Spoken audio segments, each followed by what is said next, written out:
todo Recording in esto, si nos progress. damos cuenta de cómo la materia reacciona y cambia, vamos a poder entender el cómo van a reaccionar los papeles ante determinadas circunstancias o determinados elementos, cómo se va a ir transformando la materia y dar tratamientos adecuados de conservación, ¿no es cierto? Bien, ahora voy a compartir la clase de hoy que ustedes me dicen cuando ya están viendo, por favor. Sí se ve, profesora. Gracias. Profesora, disculpe, Sí, disculpe antes de que empiece, disculpe la interrupción.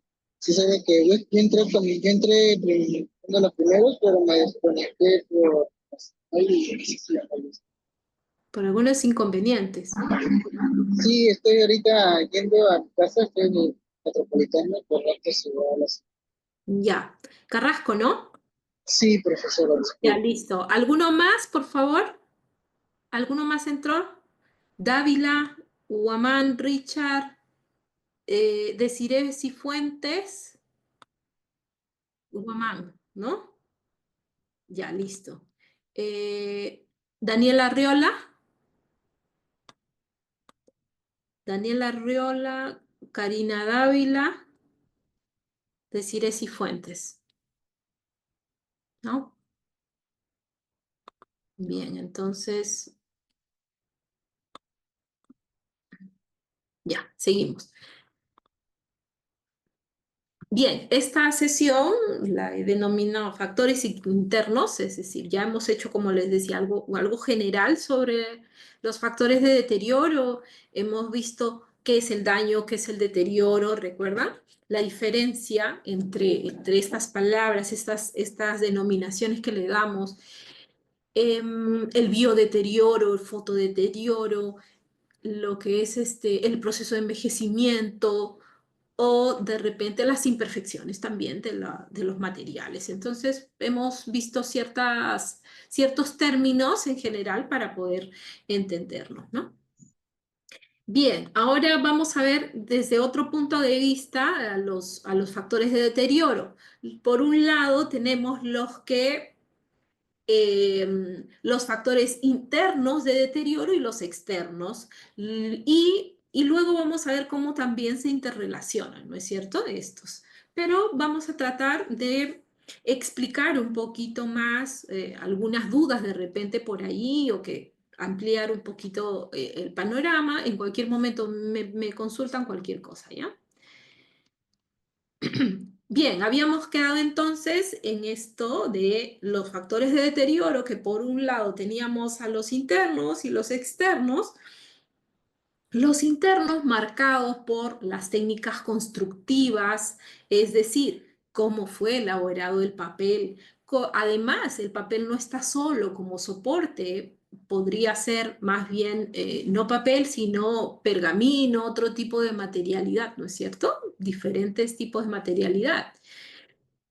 ¿Cómo fue elaborado entonces este soporte? Y además, el papel no está solo, justamente contiene la información y esa información la podemos leer a través de las letras en tinta, ya sea escrita, manuscrita o impresa, y tiene un proceso de elaboración cada una diferente. El elemento escritorio con el que se realizó también es diferente. Entonces, hay una complejidad, Profesora, digamos, ya en eso y además en las encuadernaciones, de repente, si es que forman ya sea un legajo o no, de repente más bien están encuadernados, están cosidos, están engrapados o están archivados de diferente manera. Entonces, ya por la forma en que está agrupado ese conjunto de documentos, ya viene con ciertos detalles, digamos, ¿no? Que le van a dar o va a ser propenso entonces a un deterioro. Luego, la naturaleza de estos materiales, es decir, en que hay dentro de los componentes del papel, por ejemplo, ya hay de por sí materiales ácidos que se han usado quizá, o muy alcalinos. Hablábamos la vez pasada que tanto los materiales ácidos como los alcalinos tienen algo en común, que ambos, si son utilizados en exceso o si son o si se encuentran en gran cantidad en un lugar, son corrosivos. ¿Ya? Entonces, ni muy ácido ni muy corrosivo, perdón, ni muy alcalino, ambos, porque el exceso de ambos son corrosivos. Em, y además que conviven quizá otros tipos de materiales dentro de un mismo libro, dentro de un mismo legajo, ¿no? De repente todos están en una caja y conviven varios de diferentes materialidades. Y bueno, de hoja en hoja, quizá está compuesto este libro o este legajo, o tiene hoja sobre hoja, pero de diferentes documentos, ¿no es cierto? Y cada uno tiene su propia problemática. Entonces ya al estar, de repente está encuadernado, incluso bueno, ya hay por ahí problemas. Em, y factores externos también, es decir, que ya no recaen directamente sobre el proceso con que fue ejecutado este libro, la naturaleza de los materiales, cómo se construyó ese libro o documento, no, sino es que ahora es alguien de fuera es que está siendo un agente destructor o de deterioro de este, ¿no? Puede ser el ser humano mismo con el uso que le da, el mal uso que le da de repente, ¿no? Al no saber manipularlo en el traslado, la limpieza que realiza, de repente cree que está haciendo bien su trabajo, pero quizá la forma no es la adecuada.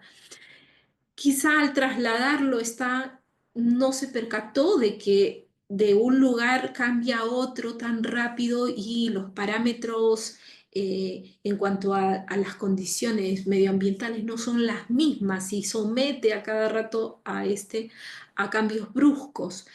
Quizá expone los documentos a la luz, ya sea luz solar, ya sea luz de repente de diferentes fuentes de iluminación, pero se expone y así el hombre realiza ciertas acciones por desconocimiento que resultan perjudiciales para los documentos o los libros y aceleran el proceso de envejecimiento normal que debería tener estos materiales. Igual, algún accidente de repente en cuanto a vandalismos o accidentes que se den, como no sé, por ahí vi una noticia de que había caído un auto, se empotró en un lugar, no sé, entonces suponer que ese fuera el archivo, entonces lo destroza, ¿no es cierto? Entonces hay algunos factores que van a incidir rápidamente y sorpresivamente y drásticamente, pero hay otros que son silenciosos, como que los venimos haciendo acciones sobre los papeles, documentos todos los días y no nos damos cuenta, ¿no? Entonces, cada uno de estos factores está actuando de una manera diferente en nuestros libros. Tenemos también los factores naturales, es decir, los factores ambientales, climáticos, factores biológicos, los desastres naturales, todo ese grupo de factores físicos, biológicos, químicos que van modificando al bien al haber una reacción ahí que se está dando, ¿no? Entonces, pero naturalmente, digamos, ¿no? Por agentes naturales o físicos. Y que, bueno, va a igual acelerar el proceso de deterioro en estos bienes. Y antes de seguir, tenemos también que hablar sobre algunas sustancias que pueden ser perjudiciales, como les decía hace un momento, para nuestros soportes. Los álcalis y los ácidos. Un álcali es una sustancia química que se disuelve en el agua, se combina con ácidos para formar sales y hace que los ácidos se tornen menos ácidos. Es decir, los álcalis son sustancias contrarias a los ácidos, ¿no es cierto?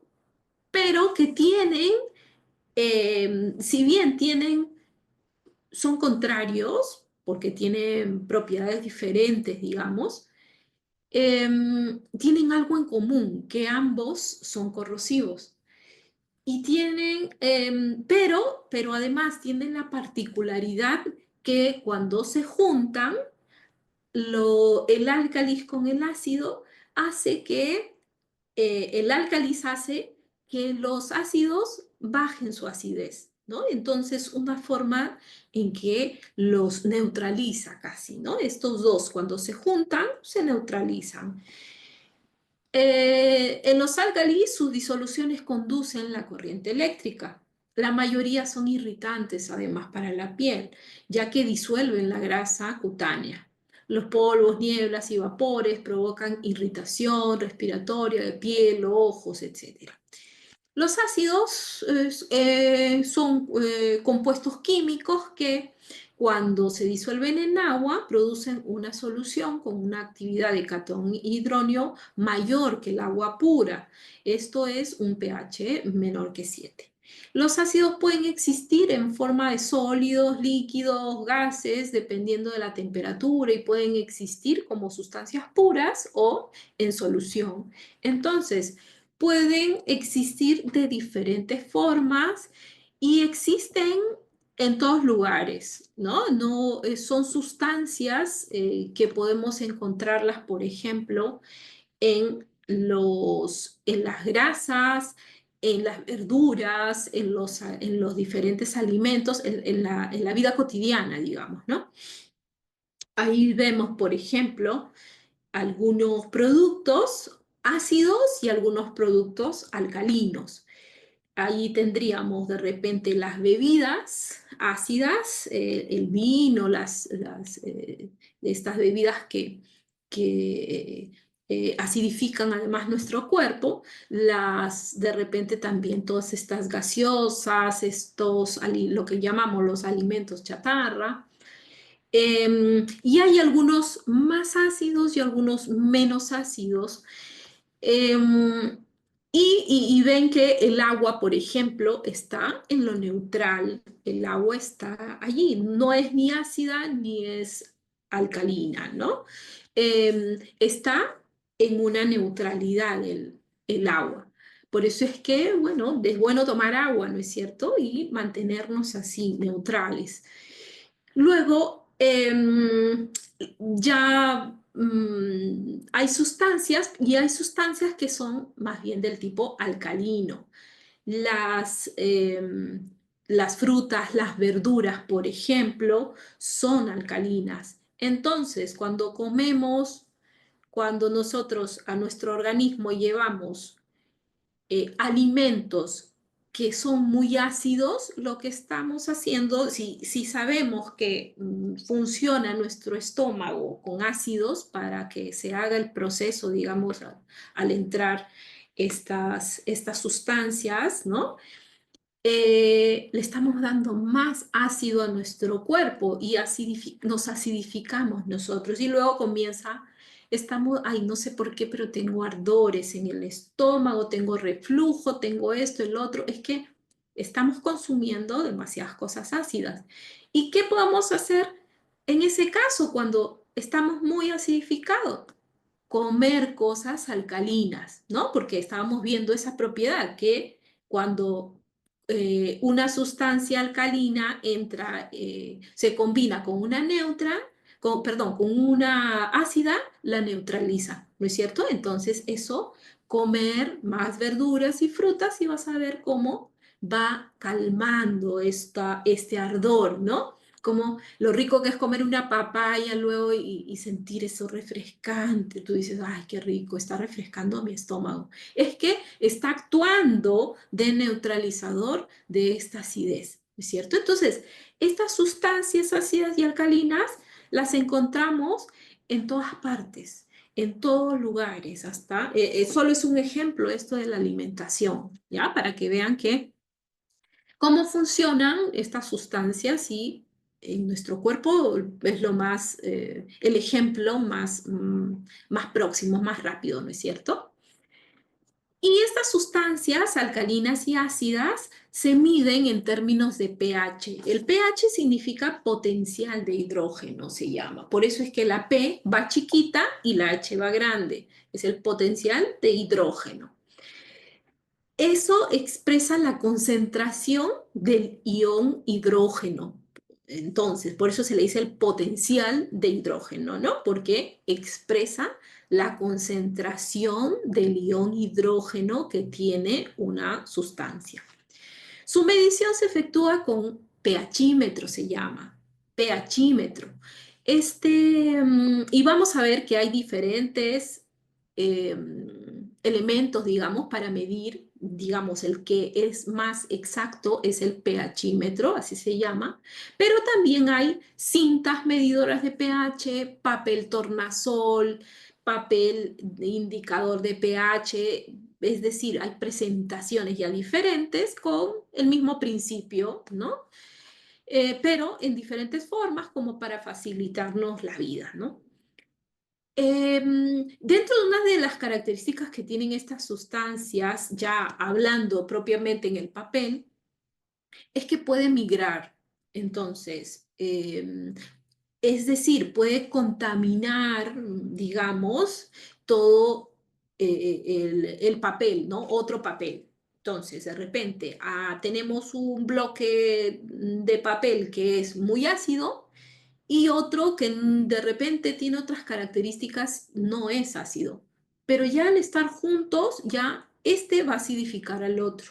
Les hablaba de si nosotros a nuestro cuerpo le damos más ácido, entonces ya sabemos que tenemos ácidos en nuestro estómago, acidificamos más, ¿no es cierto? Entonces, algo parecido pasa con nuestros papeles. Si ya están ácidos, van a acidificar a otros también, ¿ya?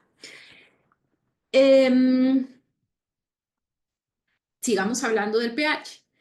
Entonces, ya habíamos comentado que es el potencial de hidrógeno, así es, eso significa las siglas pH, es el término que nos indica la concentración de iones hidrógeno en una solución. Y es en una solución de agua, es decir, no se puede medir el pH no sé, en el aceite, por ejemplo. No, porque allí no habría la disolución no se podría medir la concentración de hidrógeno allí, ¿ya? Solo en el agua. El término se define, bueno, los números, digamos, ya nos han facilitado la vida, ¿no? Esto ya hubo todos estos hombres de ciencia que ya nos facilitaron la vida en colocarnos así una tabla facilito para que nosotros podamos orientarnos sobre el potencial de hidrógeno que tiene cada sustancia y poder ver qué tan ácida o alcalina resulta esta sustancia. Es utilizado una fórmula, ¿no? Es el logaritmo de la concentración de los iones hidrógeno que lo colocan como así, se vería así, ¿no? Logaritmo de H más tal, ¿no? Donde el H más es la concentración de iones hidrógeno en moles por litro. Entonces, como esto es muy complicado, ya ellos nos solucionaron la vida, como les digo, y nos hicieron una tablita, ya está facilito. La tablita va del 1 al 14. En el medio es el 7, nos va a indicar la neutralidad. Del 7 para un lado, para el lado derecho, va, o sea, en aumento hacia el 14, van a ser los alcalinos, o sea, nos va a indicar la alcalinidad. Y hacia abajo más bien, o hacia la izquierda, nos va a indicar la acidez. Es decir, si está en neutro en 7 y va cambiando este potencial de hidrógeno hacia aumentando, digamos, va a volverse más o moderadamente, ligeramente alcalino, moderadamente alcalino, muy alcalino, ¿es cierto? Y por otro lado, si más bien este potencial de hidrógeno va disminuyendo, va a volverse ligeramente ácido, moderadamente ácido y muy ácido, ¿es cierto? El color también igual nos dice cómo visualmente cómo va aumentando, digamos, a los lados, ¿no es cierto? Su potencial. En agua pura, 25 grados de temperatura, existen cantidades iguales de iones hidrógeno y de iones hidróxido también. La concentración de cada uno es de 10 en 7 moles por litro, por lo tanto el pH del agua tiene 7, equivale al logaritmo de 7, ¿no? Entonces, sin embargo, al añadirle un ácido a esta agua, porque el agua ya el agua tiene esa concentración de hidrógeno, que es la neutralidad, que es 7, ¿no es cierto? Tiene iguales cantidades de iones hidrógeno y hidróxido. Pero si se le aumenta a esta agua un ácido, una sustancia ácida, esto va a cambiar. Ay, ¿qué me salió acá? Ay, un antivirus. Perdón. Ya. Esto va a cambiar, entonces va a hacer que esta concentración del agua cambie, ¿no es cierto? Su concentración puede variar entre 10 a 6 y 10 en 1 más bien, ¿no es cierto? Dependiendo de la fuerza y de la cantidad de ácido que se le agregue. Igualito si se agrega más bien en esa misma agua que está en pH 7, se le agrega una sustancia alcalina, va a cambiar también la concentración y entonces se dice que el pH es de repente más de 7 más bien, 8, 9, 10, ¿no es cierto? Sería para lo alcalino, ¿ya? Y para medir entonces este pH, la famosa medición del pH, todos quieren medir el pH de sus hojas, ¿no? De saber cuán ácidas están. Y se pueden emplear dos métodos. Y estos métodos funcionan dependiendo de la precisión que uno quiera. Es decir, podemos usar diferentes métodos dependiendo de la precisión. Y además de la comodidad quizá, ¿no? Quizá para un trabajo científico necesitamos sin mucha precisión. Quizá para tener solamente una idea de cómo va, bueno, no necesitaremos tanta precisión quizá. Entonces, si necesitamos mucha precisión, se mide a través de un pHímetro. Esto utiliza un método potenciométrico, ¿no? Entonces, esa medida, digamos, que te va a dar, va a ser muy precisa. Pero también, si deseamos algo, de repente, tener una idea de cómo va algo que sea de uso más rápido y de repente no muy exacto, pero sí me va a dar una información, podemos utilizar las cintas que tienen una sustancia indicadora de pH que van a cambiar de color al contacto con la sustancia ácida o alcalina. Y ese cambio de color nos va a dar entonces un aproximado, ¿no? Al hacer la comparativa con los colores que traiga las cintas. Ahí vemos en la imagen, el 7 es neutro, luego es ligeramente alcalino, moderadamente alcalino y muy alcalino. Y lo mismo sucede con la acidez, ¿no? Cuando hay un incremento de la alcalinidad y un incremento de la acidez. Estos indicadores, tanto como existen las sustancias o todo ha empezado en la naturaleza, ¿es cierto? Si nosotros nos vamos más allá, vemos hacia atrás, vemos que nada, no había nada en este mundo y todo ha ido siendo modificado por el hombre. Chicos, uy, creo que ya me estoy pasando el tiempo. No, no, No, todavía. todavía, profesor. Todavía No, estamos. profesora. Ya, gracias. Em, Todo ha ido modificándose, el hombre ha ido modificando lo que tenía a su alrededor. Así hay entonces indicadores de pH natural y indicadores ya luego se ha ido transformando, ¿no? Estos indicadores.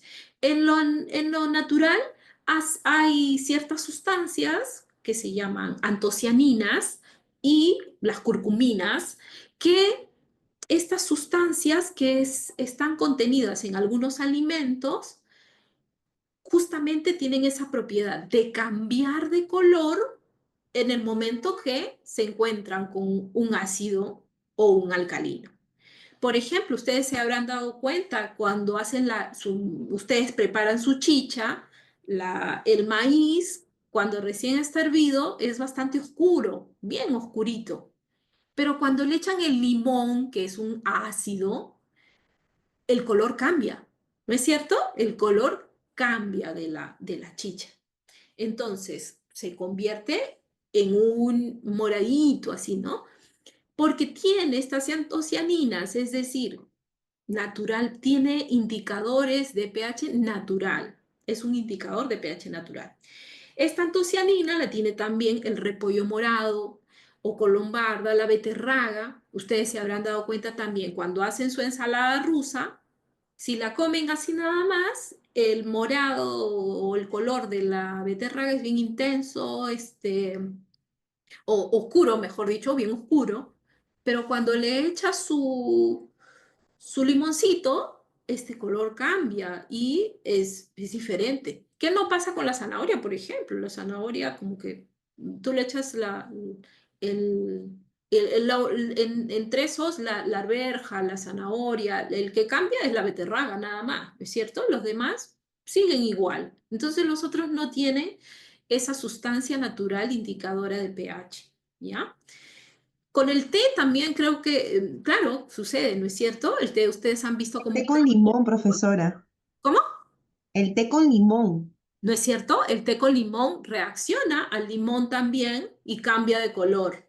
Entonces, hay muchas sustancias que cambian de color y eso nos va a indicar entonces que estamos ante una sustancia muy ácida o muy alcalina. Entonces, como el hombre es bien curioso, se dio cuenta de que hay en lo natural estas sustancias que ayudan a que uno, por el tono del color, sepa si esta sustancia es ligeramente ácida, muy ácida o moderadamente ácida o muy ácida. ¿Es cierto? Entonces ya cogieron eso que tenía la naturaleza y lo llevaron a los laboratorios y luego, bueno, o lo sacaron también de otras sustancias como la fenolftaleína, el rojo de metilo también, que también son indicadores de pH.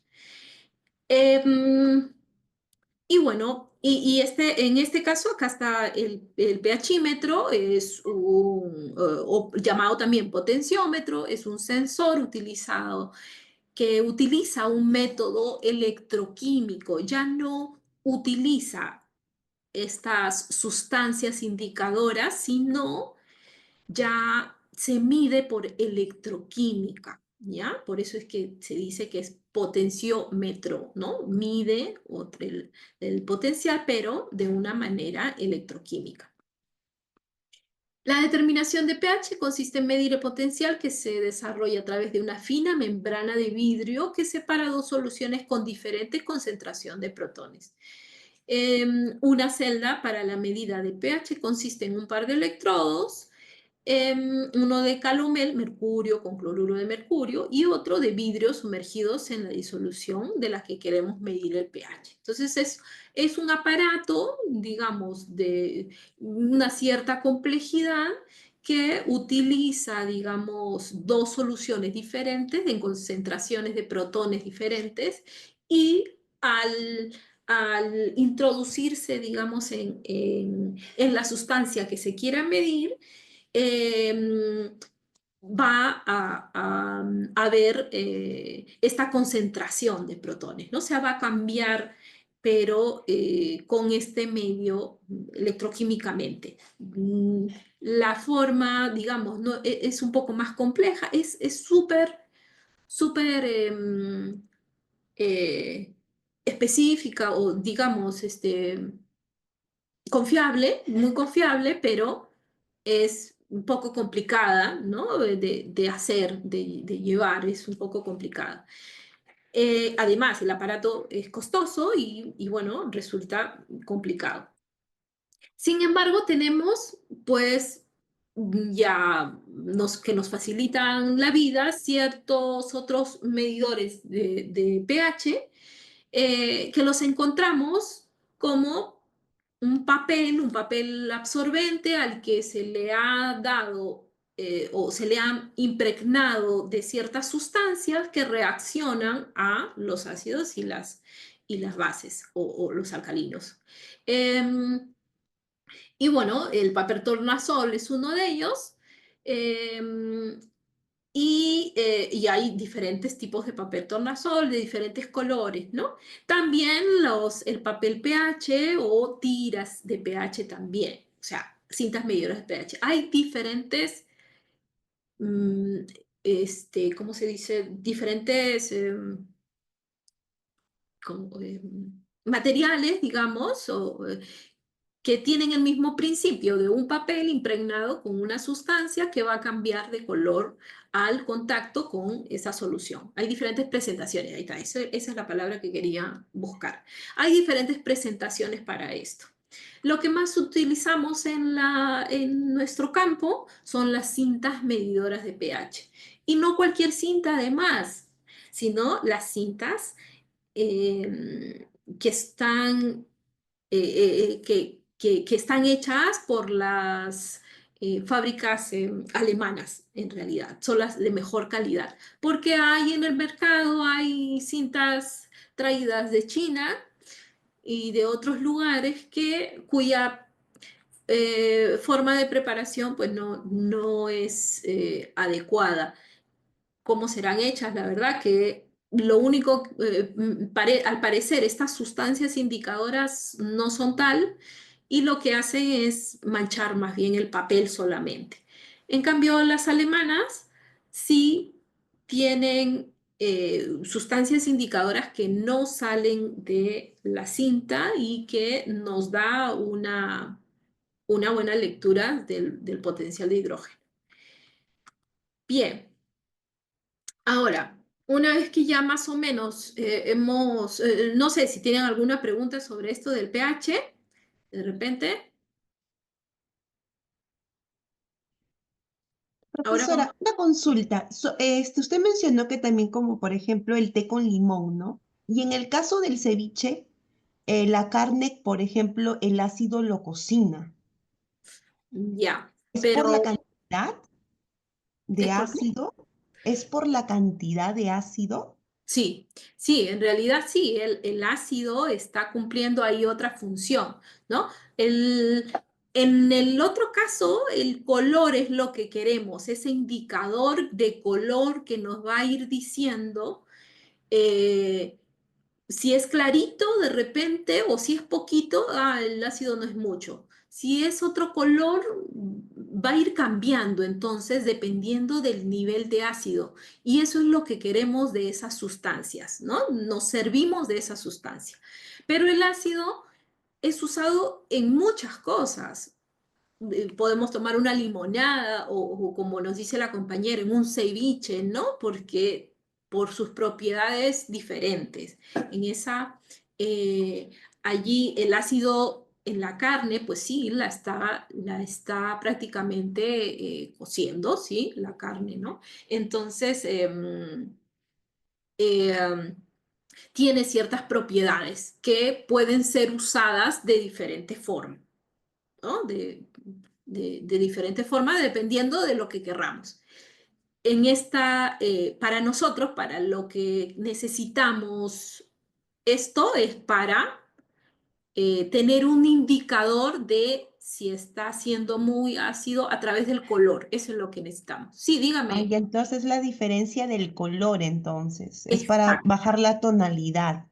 Sí, o sea, porque al color no es para bajar la tonalidad, no, no, no, Ay, sino ay, ay, ay. no, estamos usando el color para que visualmente veamos si es que algo está muy ácido o no. Eso, entonces, Ay, nada más es nada eso. más. Nada Ya, más es eso. profesora. ¿Ya?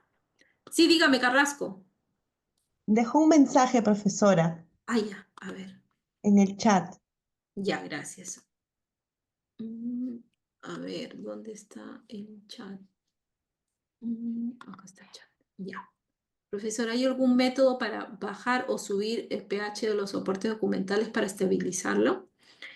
A ver, hay una forma de neutralizarlo, sí, a través pero eso ya lo hacemos los restauradores, ¿no? Por ejemplo, cuando un soporte está muy acidificado, lo que hacemos es un baño en una solución alcalina, midiendo el nivel de alcalinidad que tiene, se introduce y se le da un baño. Esto hace que absorban las fibras esta sustancia alcalina y se nivele, ¿no? Entonces, por eso digo, tiene eso ya es a nivel de restauración porque tenemos que medir el pH de esa solución.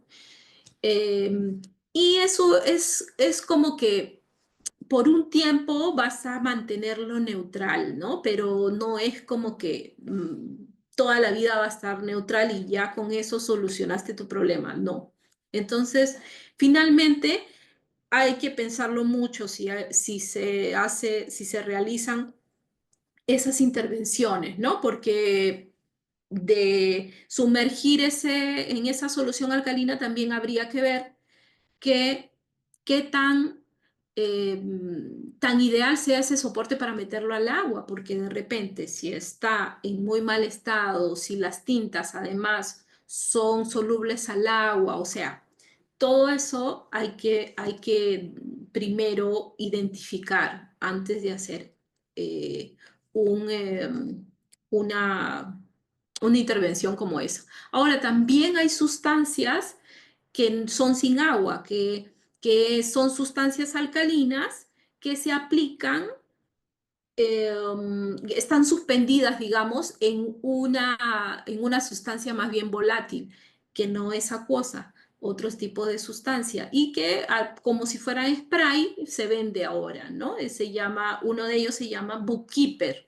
Y en un tiempo ha sido bastante usado, ¿no? Porque, bueno, al no ser una sustancia acuosa, sino otro tipo de sustancia que volatiliza muy rápido, se hacía por aspersión a las hojas y esta sustancia alcalina quedaba y la sustancia volátil se iba, ¿no es cierto? Y no mojaba los soportes. Entonces, pero ¿cuál es la contraparte de ese método o de ese producto?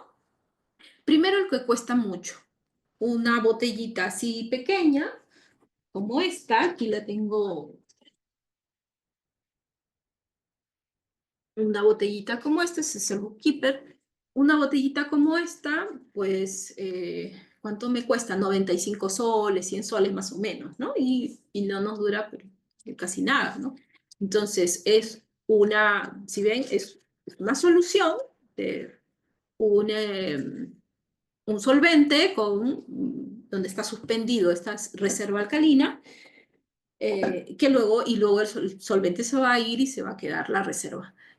Pero igual, como les digo, o sea, en realidad le da un poco de vida a nuestros libros o documentos, pero luego, bueno, no es que vaya a permanecer neutro toda la vida, ¿no? Sino es que ya sabemos que hay un proceso de envejecimiento natural de los materiales orgánicos. Así es que, finalmente, lo mejor es la conservación preventiva siempre, ¿no? Pero si es que, sí, alguno amerita, alguno necesita y es un buen candidato para usar algún método, bueno, sí, se puede neutralizar, ¿ya? ¿Sí? ¿Continuamos? ¿Sí? ¿Cómo?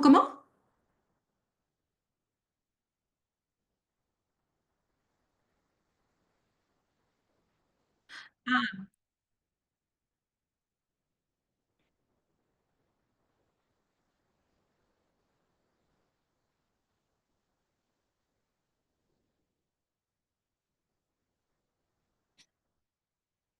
sí, lo que solemos utilizar nosotros los conservadores es el hidróxido de calcio o de magnesio. Entonces, esos dos minerales, digamos, son alcalinos, esas dos sustancias, perdón, son alcalinas y pueden ser parcialmente diluidas en agua, parcialmente digo porque es que no se disuelven totalmente, pero bastante, digamos, no total, pero bastante se disuelve en el agua y cuando se hacen los baños de inmersión, pues se impregna en la fibra de todas maneras, ¿no? Esos baños digamos que esa solución del el hidróxido de calcio o el de magnesio resultan de menos costo, sí. Menos costo que esto, sí, pero como les digo, no puede ser en todos, utilizado en todos, porque algunas tintas se disuelven al agua. Podemos estar sacando de repente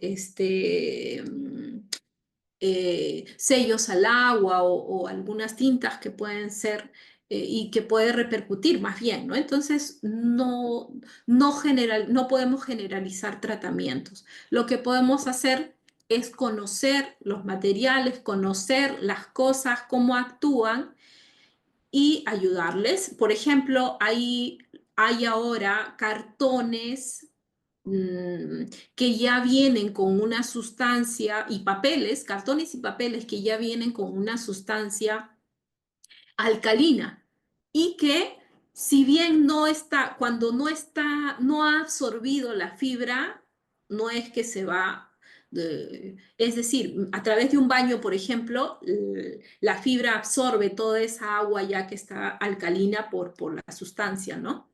Pero cuando es un papel puesto, no tiene dónde absorber, ¿no es cierto? Entonces, pero sí ayuda, digamos, a que no siga contaminando o acidificando al otro. Si ponemos un papel alcalino como para que haga de bloqueo ante dos hojas ácidas, por ejemplo, ¿no? Y eso es conservación preventiva simplemente, ¿no? Eso sí podemos hacer, por ejemplo. O ya de por sí utilizar hojas con reserva alcalina cuando se vaya a emitir algún documento que queremos que dure más, ¿no? Entonces eso sí también podría ser, ¿no? Bien.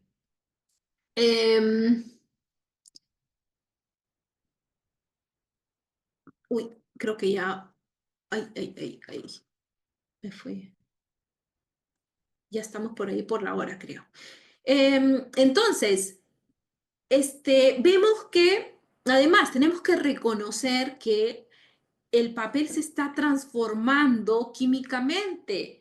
Veíamos que el papel tiene ciertas sustancias, ¿no es cierto?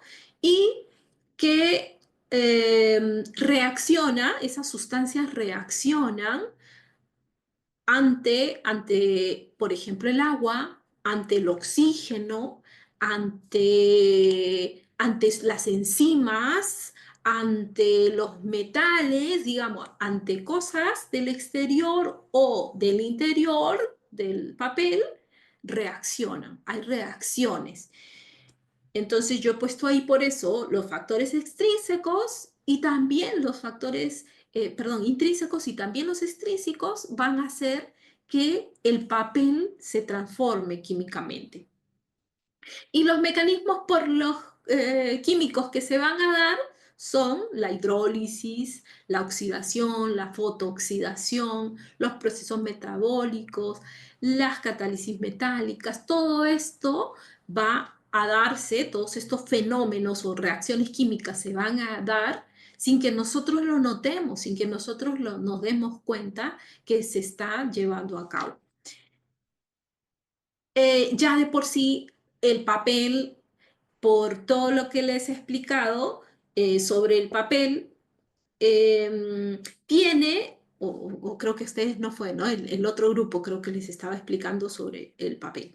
Tiene, entonces, ya ustedes ya lo conocen, ya conocen el papel y saben que tiene el papel ciertos encolantes que a través del tiempo, bueno, han ido cambiando. Tiene ciertas sustancias, además, para el blanqueo, quizá tiene pasa por procesos de lavado y de repente esos lavados no son suficientes para retirar sustancias que son ácidas. Y bueno, y todo esto, toda esta complejidad, digamos, en la elaboración del papel, hace que vaya transformándose estos componentes que tiene y dando paso a otros componentes. Por ejemplo, el alumbre en presencia del agua se disocia y genera más bien hidronio, que es muy inestable y es un ion ácido que puede liberar el protón y inicia el mecanismo de la hidrólisis ácida, ¿no? En el caso del cloro, vamos a ver que los residuos del cloro pueden generar ácido clorhídrico, un ácido fuerte que al disociarse se genera más bien un protón que puede romper ya los enlaces de la celulosa, ¿no? Entonces, a un nivel que nosotros no vemos, que no es visible para nosotros, un nivel, estamos hablando a nivel de protones, ¿no? De cómo se van, y de enlaces químicos, cómo se van transformando y reaccionando estos componentes, y lo que sí ya vemos luego es que estas fibras ya rotas o ya transformadas, y vemos el papel ya quebradizo, ya amarillo. Eso que vemos recién, ahí nos preocupamos, ¿no? Recién nos preocupamos. Pero ya hace tiempo que ha venido sucediendo esto, que no vemos, que es a nivel ya muy interno, muy micro, ¿no? Que se están a través de los años, esa lumbre, ese cloro se está transformando, como les decía, la materia está allí y no se desaparece, sino se transforma. el agua del ambiente o el agua en una gota, el agua, entra, ingresa a algún fuente, por ejemplo, las tintas que son metálicas, metaloácidas, ingresa esta agua y va a ser de catalizador para una reacción también con este metal, ¿no es cierto? Entonces va a cambiar. Ya no es la gota de agua, ya cambió al juntarse con este elemento y dio origen a otra cosa, ¿no? Entonces, eso es lo que viene sucediendo a un nivel que no vemos y dejamos pasar el tiempo, los años y bueno, y ya solo nos damos cuenta cuando está amarillo, cuando ya se rompe, cuando ya está frágil, ¿no? Y va teniendo, pues, procesos de hidrólisis, por ejemplo, esta reacción, la hidrólisis se da por el agua, Profesora, disculpe que le interrumpa. La clase terminaba a las 22:40. ya ven, sí, sí, con 40, ¿no es cierto? Sí, no Sí, y ya recuerdo. son 22:57. Sí, sí, sí, está bien, por eso les preguntaba yo que estamos en hora, porque a veces no, todavía no me familiarizo mucho con los horarios. Bien, chicos, lo dejamos aquí, seguimos trabajando ¿cuándo tenemos? El día de mañana nos El toca. día de mañana, ¿no? Sí. Ya, Profesora, listo, buenas gracias. noches, Gracias, disculpe. buenas noches, nos vemos el día de mañana. Profesora, profesora, disculpe, yo ingresé unos minutitos después del llamado de asistencia. No sé si me puede considerar la asistencia de hoy. A ver, ¿quién? Dávila. Dávila.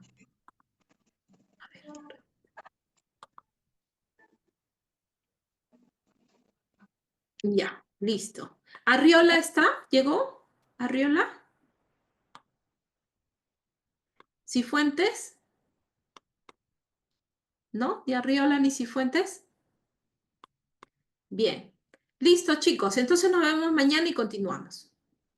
Hasta mañana, profesor. Hasta mañana, Hasta profesora. mañana. Gracias. Gracias también a ustedes. Nos vemos.